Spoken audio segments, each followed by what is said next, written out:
किस्सा काजी का। तुमने इस आदमी को नौकरी से क्यों नहीं निकाला? काजी की परेशान बीबी ने रात को उनसे पूछा। मैं अपना कान कुतरवाऊं और इस हरामखोर को 1 साल की तनख्वाह भी दूं और साथ में पूरे शहर का मजाक भी बनूं। मैं ऐसा कभी नहीं करूंगा। तब तुम एक काम करो, एक और नौकर ढूंढो, बीबी ने गुस्से में कहा। और इस बेशकीमती शेख चिल्ली को तुम सिर्फ अपने काम के लिए ही रखो। बहुत अच्छा, काजी ने कहा। तुम शेख चिल्ली को अब से कम खाना देना, बस इतना खाना देना कि वो मरे नहीं। मैं उसे रोजाना अपने साथ कचहरी ले जाया करूंगा। देखते हैं कि यूं बिना काम और भोजन के कितने दिन जिंदा रह पाता है।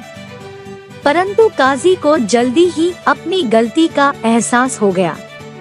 शेख कचहरी के बाहर बैठे बैठे दिन में सपने देखता या फिर और लोगों से गप्पे लगाने में काफी खुश था। जब लोगों को यह पता चला कि उसे इतना कम खाना मिलता है, तो लोगों ने खुद उसे अपना भोजन देना शुरू कर दिया। एक दिन काजी की पत्नी ने नए नौकर के हाथ कचहरी में काजी के लिए एक संदेश भेजा। उन्हें आटा खरीदने के लिए तुरंत कुछ पैसों की जरूरत थी। दरबान ने नौकर को कचहरी के अंदर घुसने नहीं दिया। मैं तुम्हारी मदद करूंगा, शेख ने कहा। वो कचहरी के दरवाजे पर खड़ा होकर चिल्लाया, सरकार, घर में न तो पैसे हैं और न ही आटा। आप जल्दी कुछ करें। काजी को यह सुनकर बहुत शर्म आई। बेवकूफ, उन्होंने बाद में शेख को बहुत डांटा। खबरदार, आज से तुमने दोबारा कचहरी में इस तरह का हंगामा किया। कुछ दिनों के बाद काजी के घर में आग लग गई। बेगम का नया नौकर दौड़ता हुआ कचहरी में काजी को इसकी सूचना देने के लिए आया। तुम घर जाकर मदद करो, शेख ने उससे कहा। मैं काजी साहब को इसके बारे में बता दूंगा। क्योंकि शेख को कचहरी के समय काजी साहब के काम में हंगामा करने लिए सख्ती से मना किया गया था, इसलिए वो शाम तक धैर्य से इंतजार करता रहा।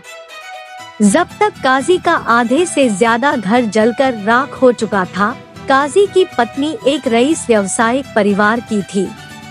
काजी ने घर को दोबारा बनाने के लिए कर्ज की मांग के लिए अपनी ससुराल जाने की ठानी। उन्होंने शैतानी से दूर रखने के लिए शेख चिल्ली को भी घोड़े पर अपने साथ ले लिया। काजी की ससुराल कोई 50 मील दूर होगी। बीच में काजी को दस्त लगे और उन्हें शौच के लिए जंगल में जाना पड़ा।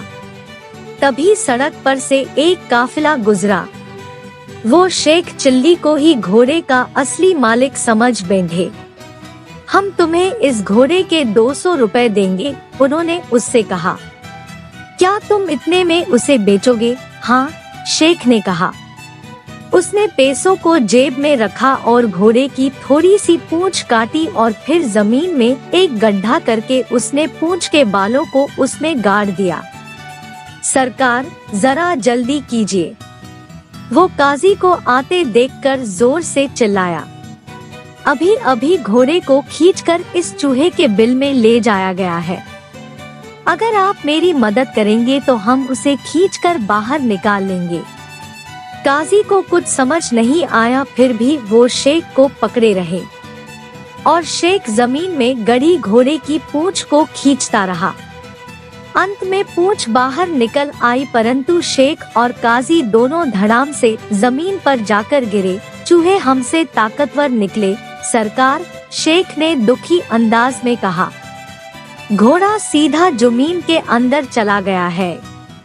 अब हमें उसे बाहर निकालने के लिए फावड़ों के साथ खुदाई करने वाले ताकतवर लोग चाहिए होंगे। तुम यह क्या बकवास बक रहे हो, बेवकूफ, काजी गुस्से में चिल्लाया। भला एक घोड़ा किसी चूहे के बिल में कैसे घुस सकता है? नमकहराम, जल्दी से बताओ कि तुमने मेरे घोड़े का क्या किया है। घोड़ा कहीं खो गया है या तुमने उसे बेच डाला है? अब हम आगे का सफर कैसे करेंगे? पैदल? संस्कार, पास ही में एक गांव है जहां से आपको एक नया घोड़ा मिल सकता है, शेख ने कहा। एक घोड़े के गुम जाने से आप जैसे रईस आदमी को कोई फर्क नहीं पड़ेगा। बड़बड़ाते हुए काजी ने अगले गांव से एक और घोड़ा खरीदा और उसे एक पल के लिए भी अपनी आंखों से ओझल न होने दिया। उन्होंने खुद तो घोड़े पर बैठकर यात्रा की और शेख को पहला घोड़ा खोने की सजा में पैदल दौड़ाया। रात को वे एक सराय में रुके। काजी ने वहां खाना खाया और उसके बाद शेख की ओर कुछ सूखी रोटी फेंकते हुए कहा, तुम रात भर इस घोड़े के साथ ही रहना।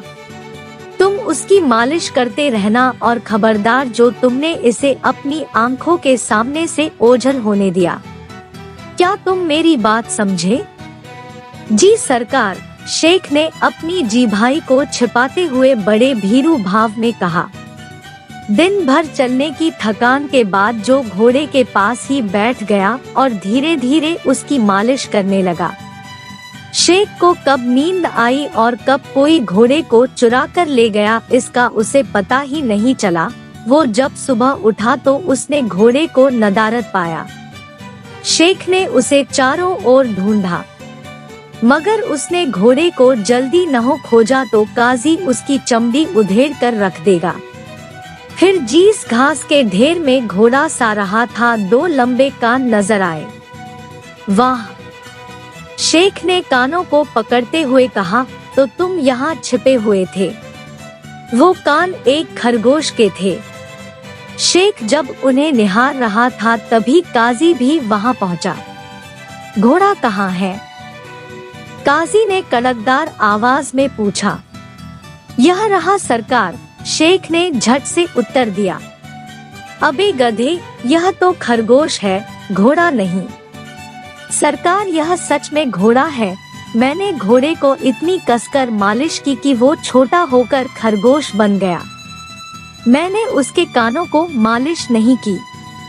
आप देखिए, वे अभी भी चौड़े नाप के हैं। तुम दुनिया के सबसे बड़े बेवकूफ हो, काजी ने कहा। यह कहते हुए काजी की आवाज गुस्से से लड़खड़ाने लगी। और मैं दुनिया का दूसरा सबसे बड़ा बेवकूफ हूँ कि मैंने तुम्हें नौकरी पर रखा। चलो अब तैयार हो क्योंकि अब चलने का वक्त हो गया है। वो बाकी रास्ते पैदल ही चल कर गए। ससुराल पहुँचने के बाद उनका काफी आदर सत्कार हुआ। काजी की सास शेख चिल्ली को अलग ले गई। तुम्हारे मालिक की तबीयत कुछ ठीक नहीं लगती है, उन्होंने कहा। मुझे लगता है कि लंबे सफर के कारण उन्हें कुछ थकान हो गई है। उनका पेट कुछ खराब है, शेख ने कहा।